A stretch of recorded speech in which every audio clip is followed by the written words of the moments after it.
동양학에 뿌리를 두고 발전해온 사주학. 사주학의 근간을 이루고 있는 음양오행설을 새로운 관점으로 분석하며 사주학을 보다 명확한 논리체계로 재조명한 석가. 동양의 과학, 사주명리학. 이제 그 근본 원리를 석화와 함께 명확한 이론체계를 통해 밝혀보자. 목은 지금 말씀드린 대로 우리가 나무라고 얘기했습니다. 목은 나무라고 얘기했습니다. 이것은 나무와 같은 습성을 가졌다는 얘기가 들어가면서 목은 또 목의 또 다른 의미는 바로 봄을 의미하는 겁니다. 봄은 뭡니까, 여러분? 만물이 잠자는 시기입니까? 이제 막 시작되는 시기입니까? 뭔가 용트림하고 뻗어나오는 그런 기상이 바로 봄인 거죠. 한번 봅시다. 이게 땅입니다. 이 땅에 뭔가 씨앗을 뚫고, 이 씨앗을 뚫고 새싹이 막 움튼다, 이렇게 막 나옵니다. 이렇게 새싹이. 그리고 바로 딱딱한 또 땅을 뚫고서 이렇게 나옵니다. 자, 새싹은 얼마나 연약합니까? 참 연약하죠.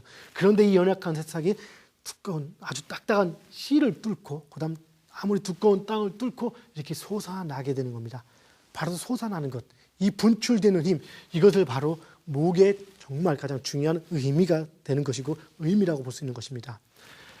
자, 봄을 서양에서는 스프링이라고 합니다. 스프링 우리말로 뭡니까? 용수철이라고도 부르죠. 눌렀다 푹 튀어나오는 것. 이것을 바로 이런 툭 튀어나온 기질을 봄이라고도 표현합니다. 또 스프링을 뭐라고 합니까? 저 산속에 가면 깊은 산속에 물이 폭폭 쏟아오르는 용수철. 이것도 마치 스프링이라고 부르죠. 자, 풍선에 바람을 이빠이 막 집어넣고 압력이 막 강하게 한 상태에서 바늘로 폭 뚫으면 어떻게 됩니까? 여기서 쫙 하고 기운이 뻗어나오고 있죠. 쫙 뻗어나옵니다. 이렇게. 원자 폭탄 터질 때 구름 나오듯이 쫙 뻗어나오는, 이렇게 강하게 뻗어나오는 이 기운이 목의 오리지널 기운입니다. 즉 목은 나무의 개념으로 설명을 하지만 실제는 나무가 아니라 이렇게 뻗어나오고 분출하는 기상, 이것을 지구상에 있는 생명체하고, 아니 지구상에 있는 모든 사물하고 이렇게 비교를 할 때 이 기상하고 가장 닮은 것이 뭘까 하다 보니까 목이 된 겁니다. 그래서 목에는 바로 나무의 성정, 이렇게 뻗어나온 성정과 나무의 성정이 있고, 계절로 친다라면 무슨 계절이 됩니까? 바로 봄의 계절이 목에 해당되는 겁니다. 봄. 그럼 이 목에 대한 색깔을 알아볼까요? 목의 색깔은 뭐겠습니까? 검은색이겠습니까? 검은색? 아니면 정열적인 붉은색이겠습니까? 자, 목의 색깔은 막 초록한 새싹이 파랗파랗 돋는 새싹의 색깔인 초록색 내지는 푸른색, 그린색, 이런 계열들이 바로 목의 색깔이 되는 것이죠. 그래서 푸른색을 보면은 이렇게 뭔가 새로 시작되는 어떤 기운들을 나타냅니다. 자, 그러면 화를 한번 볼까요? 화는 어떻습니까? 화는, 자, 우리가 그 어떤 나무가 막 자라기 시작해서 아까 이렇게 분산이 되면서 꽃이 피우는 이런 시기들을 화에 비유했습니다. 그렇다면 계절로 치면 어떤 계절이 되겠습니까? 화는 봄에서 여름으로 넘어가는, 내지는 여름의 계절, 붉게 타오르는 그런 여름이 그 화를 나타내는 계절이 됩니다. 그럼 화는 뭡니까? 자, 목은 이렇게 쭉 뻗어나온 분산지기처럼 쭉 뻗는 기상이었다면 쭉 뻗기만 하다가, 나무가 쭉 뻗기만 하다가 어느 시기가 쭉 뻗기만 하다 어느 시기가 되면 뻗는 속도는 점차로 줄어들고 어떻게 옆으로 가지가 돋게 되죠. 이렇게 가지가 돋게 됩니다. 이 가지의 형태는 어떻게 됩니까? 자, 가지의 형태는 가면서 이렇게 이제 줄어들게 되겠죠. 이것이 뭡니까? 또한 이렇게 불에 타오르는 모습이라고 볼 수도 있겠죠. 바로 이것이 화의 기상입니다. 즉 화는 뭐라고요? 화는 쭉 뻗어오르던 기상이 바로 변환해서 분산되는 기상을 얘기합니다. 자, 분산이라는 것은 성장과 옆으로 퍼지는 것이 같이 공존하는 것을 의미하는 겁니다. 그래서 화의 기상은 이렇게 분산되는 개념을 의미합니다. 그리고 계절로서는 여름이라겠죠. 그리고 화의 색깔은 시커먼색일까요? 아니면 하얀색일까요? 예, 화는 정열적인 색깔입니다. 심장의 색깔 뭡니까? 바로 붉은 색깔이 화가 되죠. 바로 붉은 색깔이 화입니다. 그러면 화로 누군가의 화의 어떤 그 전기를 많이 받고 태어났다면 그 사람은 조용할까요? 아니면 막 울그락불그락할까요? 예, 울그락불그락하고 강한 기질 내지는 급한 기질, 바로 화라고 할 수가 있을 것입니다. 자, 그럼 이제 토를 보겠습니다. 토. 이 토는 이 오행행 중에서 상당히 중요한 놈입니다. 이놈은 특히. 오행이 나중에 여러분 배우시겠지만 오행이 5개, 목화, 토, 금, 5개가 똑같은 어떤 위치를 차지하고 있으면서도 이 토는 또 중앙에 가운데 있거나 아니면 또 다른 역할을 하게 되어 있습니다. 사실은 이 부분에 대한 어떤 그 메커니즘이 밝혀지지 않았기 때문에 지금 우리 그 사주학이나 음양 오행론 자체가 학계에서 정식으로 인정받지 못하는 부분도 있습니다. 그러나 여러분들은 자, 오늘 이 강의를 통해서 이거에 대한 정확한 메커니즘을 아마 아시게 될 겁니다. 자, 이 토라는 개념은 지금 뭡니까? 흙토죠. 그럼 우리가 의미할 때 우선은 흙이라고 볼 수 있습니다. 흙, 첫째는 흙, 그렇죠? 흙의 의미를 가지고 있습니다. 그러나 토가 흙의 의미를 가지고 있는 것이지 흙은 아닙니다. 보통 볼 때 고전이나 지금 책에서 양토인 무토는 큰 흙이고 음토인 기토는 작은 흙이다 라고 나중에 표현을 또 합니다. 우리가 좀 더 깊게 공부하다 보면. 그래서 이 기토같이 부드러운 흙이 물을 만나면 흙탕물이 되니까 안 좋다라 해서 사주에서도 뭐 그런 식으로 또 대입을 시켜나가고 하는데, 이 토는 흙이 아닙니다. 단지 지구상에 있는 사물체 중에서 흙하고 같이, 아니면 흙이 가장 토의 기운을 많이 머금고 있거나 유사한 그런 물체라고 볼 수 있는 것이죠. 자, 그러면 토는 방향으로 칠 때는 어디가 될까요? 동서남북에서 어디가 될까요? 예, 토는 방향이 따로 있지 않고 가운데입니다. 그래서 가운데 중자를 이렇게 넣을 수가 있겠죠. 그리고 토는 좀 계절로는 어디입니까? 예, 토는 계절로는 마땅한 계절이 없는 녀석입니다. 이 녀석이. 예전에는 고전으로 치면 황제내경 이전에는 주로 토를 어디에 배속을 시켰냐면은 장하라고 하죠. 장하. 즉 여름이 늦여름이라고 합니다. 여름이 길어질 때, 사실은 계절 중에서 여름이 좀 깁니다만은 긴 늦여름을 다시 토의 계절로 쳤습니다. 즉 목은 아까 봄이라 했고 화는 여름이라 했고, 그럼 토는 어디?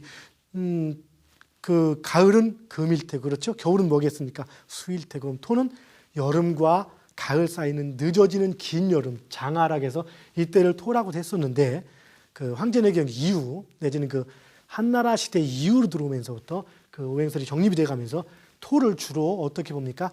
각 계절과 계절 사이에 집어넣어서 순환기, 환절기라는 그런 의미를 부여하게 됐습니다. 자, 그래서 이것은 뭡니까? 통상 그냥 사계절 다, 사계 내지는 순환기 이렇게 표현할 수 있는 것이 바로 토의 개념이 됩니다. 그러면 토의 색깔은 뭘까요? 토의 색깔은 뭘까요? 여러분, 토가 땅이 흙이 원래 어떻게 생겼습니까?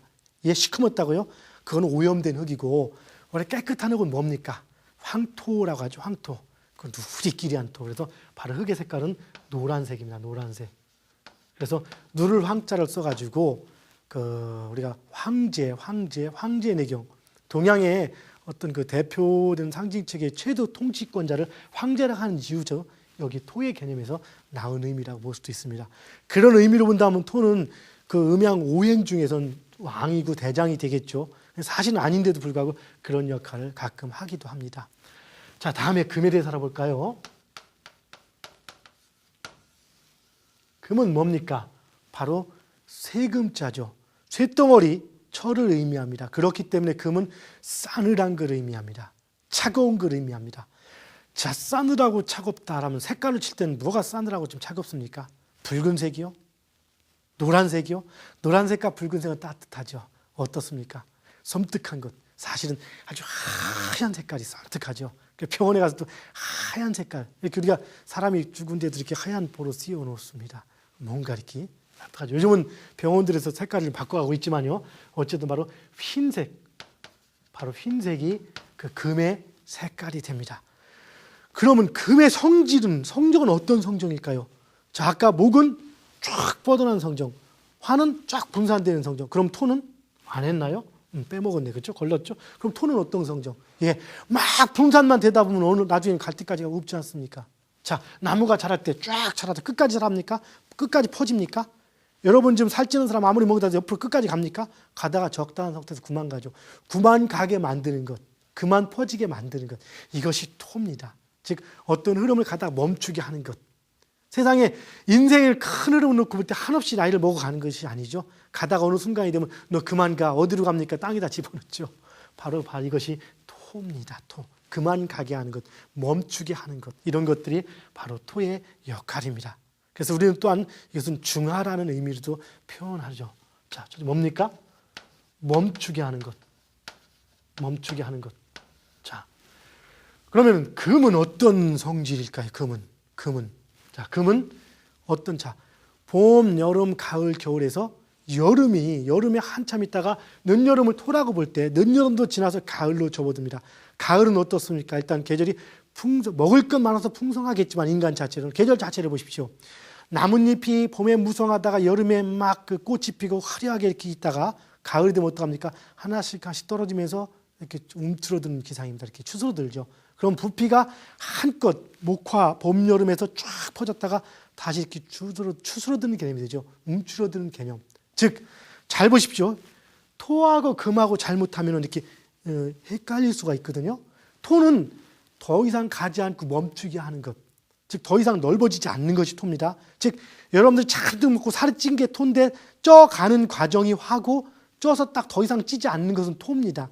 그래서 살이 빼는 것은 뭡니까? 빼져서 줄어드는 것이 바로 금인 겁니다. 즉, 더 이상 올라가는 것을 줄어드는 것. 나무가 막 이렇게 컸다가 잎사귀를 떨구면서 잔가지를 떨구면서 이렇게 앙상한 가지만 나오면 줄어들게 되겠죠. 바로 이런 겁니다. 어떻습니까? 기분이 이렇게 산뜻하고 좋습니까? 좀 황량할 수도 있고 강할 수도 있고 냉정할 수도 있겠죠. 또한 어떤 쇠덩어리, 물론 돌의 의미는 좀 다르겠지만 돌은 강한 것이죠. 돌과 쇠, 강함을 의미하기 때문에 금은 강한 기상을 의미합니다. 그래서 누군가 금의 전기를 받고 태어난 사람이 있다면 부드럽겠습니까? 강하겠습니까? 예, 딱 보기만 해도 일단 강함을 느끼는 겁니다. 얼굴이 어떨까요? 각져 있을까요? 세무지가 둥글둥글할까요? 예, 얼굴은 딱 각져 있어가지고 틀대로 움직이는 사람. 뭡니까? 군인, 경찰, 검찰, 그다음 깡패님, 이런 사람들의 어떤 현상들이 바로 금의 기질을 타고난 사람이라고 볼 수 있을 겁니다. 그런데 또 한 가지 봅시다. 우리가 쇳덩어리의 성질 중에서 강한 것 말고, 이것이 강하다겠죠. 강한 것. 그러나 강한 것 말고 또 있습니다. 어떻습니까? 나무는 이렇게 잘라놓은 나무가 두드려서 이렇게 잘 굽여집니까? 잘라지고 부러져 버리죠. 근데 금은 두드리고 불에 달구면 이렇게 모양이 변화가 됩니다. 변화. 그래서 금은 변화를 또 의미합니다. 실제 상황이 볼 때 우리 1년의 계절이 봄에서 여름으로 갈 때 이렇게 아름답게 꽃을 폈다가 가을이 되면 싹 변합니다. 이게 초가을쯤에는 울긋불긋 단풍이 들어도 멋있게 변하다가 그게 딱 떨어지면 하루아침에 황량한 들판이 되는 거죠. 이렇게 변화를 의미하는 것이 바로 금의 특성이 됩니다. 그런데 변화는 아까 얘기했듯이 변화는 누군가가 놀고 있는 애들을 그만 놀고 집에 가게 하는 것도 변화거든요. 그런 행동에 제약을 주는 것들이 변화인데 그런 행동에 제약을 주려다 보니까 사람들은 강해야 될 수밖에 없겠죠. 그래서 금의 기질을 타고난 사람들은 강한 겁니다. 그래서 군인도 강하고 경찰도 강하고 그래서 금 기질이 강한 사람은 누군가를 자꾸 건드려서 이렇게 통제를 하는 그러한 습성들을 가지고 있는 거죠. 주변을 볼 때 카랑카랑 깐깐하고 이렇게 까탈스러운 사람들은 이렇게 금의 성정이 많을까요, 적을까요? 예, 주로 많은 사람들을 얘기합니다. 그리고 계절로는 가을이라고 했죠, 가을. 자, 그러면은 이제 수를 볼까요? 자, 수는 어떻습니까? 자, 이제 계절로는 이제 그 가을이 왔으니까 남아 있는 계절은 당연히 겨울밖에 없죠. 계절로는 겨울. 물의 계절이라고 합니다. 물과 얼음은 같은 개념이 들어있죠. 물론 우리는 물 하면 여름을 떠올릴 수도 있겠죠. 우리가 물 할 때 여름을 떠올리는 건 뭡니까? 여름이 뜨겁기 때문에 그 뜨거움을 그렇게 반대적으로 이렇게 피하기 위해서 물을 떠올리는 겁니다. 물은 어쨌든 이미지가 차가운 거죠. 물론 온천수 같은 건 뜨겁겠지만 그런 거는 좀 예의고요. 보통 물은 차갑습니다. 그래서 겨울은 차가운 걸 의미하고 수는 차가운 걸 의미합니다. 자, 차가우면은 뭔가 팽창합니까? 줄어듭니까? 차가우면은 이렇게 응구가 된다같이 줄어들죠. 그래서 응구하는 성정들을 우리는 바로 수라고 얘기를 합니다. 수. 자, 계절을 볼 때 이미 겨울로 접어들었고 응구하는 성정이 수입니다. 그럼 색깔로는 뭘까요? 예, 물의 색깔은 뭡니까? 예, 아무 색깔이 없다고요? 물론 얕게 떠는 물은 그냥 아무 색깔이 없지만 이렇게 멀리 깊은 물을 보면 이렇게 검고 검푸르고 이렇습니다. 푸르다고도 표현하지만 검다라고 표현한다. 그래서 물의 색깔이 검다 해서 수는 검은 색깔을 의미합니다. 수는 검은 색깔을 의미하는 거죠. 그런데 우리가 자 보면은 물이란 의미는 뭡니까? 모든 것들을 이렇게 머금는 가장 원초적인 것. 모든 인류의 역사와 생명체가 시작되는 곳. 그러니까 시작을 의미하죠. 그래서 생식기관이라든가 모든 것 시작을 의미하는 그런 의미도 가지고 있고, 또한 수는 봄, 여름, 가을, 겨울 인생으로 치면은 목은 어떤 계절? 목은 젊을 때 아기처럼 막 천방지축 날뛸 때가 목이었더라면은 조금 이제 막 여드름도 나면서 데이트도 하고 인생을 즐겁게 사는 시기가 화의 시기가 될 것인 거고, 그러면 자 화의 시기는 청년기가 되겠죠. 어릴 때 막 키만 크다가 화의 시기가 되면서 청년기가 되면서 키 크는 건 서서히 줄어들면서 이제 몸이 옆으로 퍼져나간 시기가 화죠. 그리고 토는 이제 그게 더 이상 퍼져가지 않을 때까지 충분히 퍼진 상태가 토라고 볼 수 있겠죠. 뭐 30대, 40대의 개념들이 토라고 볼 수도 있는 겁니다. 그리고 이제 나이고 먹고 직급도 있으면서 사람들이 이렇게 통제할 수 있는 여건을 갖춰줄 때가 금으로 친다면 수는 언제입니까? 노인네죠. 노인. 노인이라는 것은 지혜가 있다는 얘기 뭡니까? 어리석다는 얘기입니까? 예, 노인은 지혜가 있다는 겁니다. 그래서 소는 바로 지혜를 상징하기도 하는 것입니다. 자, 이렇게 우리가 목화 투금술을 간단히 그 개념들을 정리를 해봤습니다. 다시 한번 볼까요? 목은 어떻습니까? 인생에서 막 출발되는 시기니까 철이 있습니까? 없습니까? 예, 철은 없다고 볼 수도 있겠죠. 대신에 천방지축 날뛰는 것, 순수한 맛이 있는 것이 목인 것인 거고, 분출되는 기운이 목인 것인 거고, 색깔은 파란색인 것인 거고, 그렇죠? 계절은 봄인 거고, 화는 적절히 이제 나이가 들 때니까 어떻습니까?